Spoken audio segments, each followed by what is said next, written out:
18, 19, and 20, I owned a Volkswagen bus. It was a 72. I had a lot of friends whose parents worked for European Motor, like repair companies and auto shops and stuff. And so there was kind of a little subculture of us in high school that were obsessed with old Volkswagen Bugs and buses. And I didn't get as into them as some of my friends. Some of them got the guides and could fix them all themselves. Some of those old air-cooled engines, you could pretty much fix anything with a hanger and some duct tape. But anyways, I did get a bus. I got it for pretty cheap. And we did soup it up a little bit, and my friends helped me fix it up, and that was a fun thing to drive around. It's a novelty, absolutely. I wouldn't say it was comfortable, but it did have kind of like a little fold-out bed, and I could go camping in it. Spent a lot of time in that bus. It was a lot of fun. And I remember that one of the coolest things I ever did with it was also the final thing I did with it. I feel like a Volkswagen bus or a Bug, like an old Baja or something, the story has to end somewhere where it gets left on the side of the road or ends up in a junkyard because you run those things into the ground.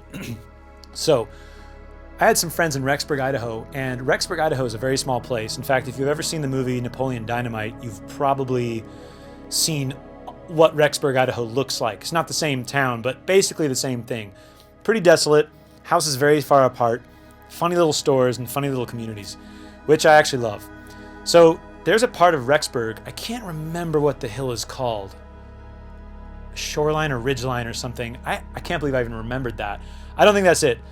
Ridgeline, maybe. Anyways, it was a big hill that started very high in these potato fields, and then it went really, really steep down, and then it leveled out a little, steep again, leveled out a little, steep, I can't talk. Steep again, and then it finally leveled out to a big, long stretch. Well, my friends and I used to longboard, and so I guess what they called bombing hills is just you start at the top of a hill, you pretty much go as fast as you can, or you carve, like a snowboarder, down the hill, and that's like the best kind of spot to do it, because then when you get to the bottom, you don't need brakes. You can just you can just slow down because you're flat. And so you just sort of let the momentum die, and that's your brakes.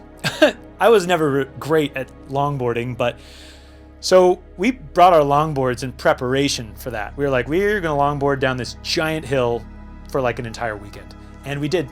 We drove the bus up there. It barely made it.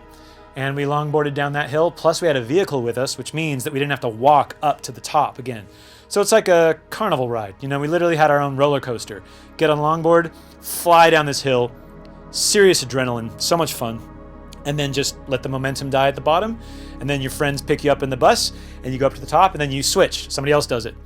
That was a lot of fun, and we had a blast, but on our way back, the van died. Or the bus, I should say. The bus died. I know that's sacrilege to call it a van. The bus died, and didn't have any money to fix it. And I'm going to tie this into another story later, but on our way home, we found a little kitten.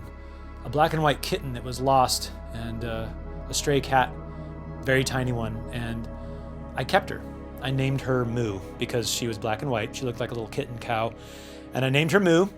We had to have somebody come from Utah to come up and pick us up, and then I had to have a company tow the bus to a local place in Rexburg, and I never saw that bus again.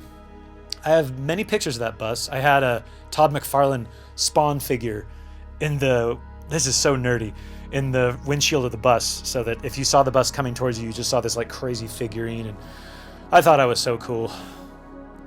I got a little kitty out of it. But yeah, I missed that bus. It was tan. It was a tan Volkswagen bus, 1972. Probably a cube of metal at this point.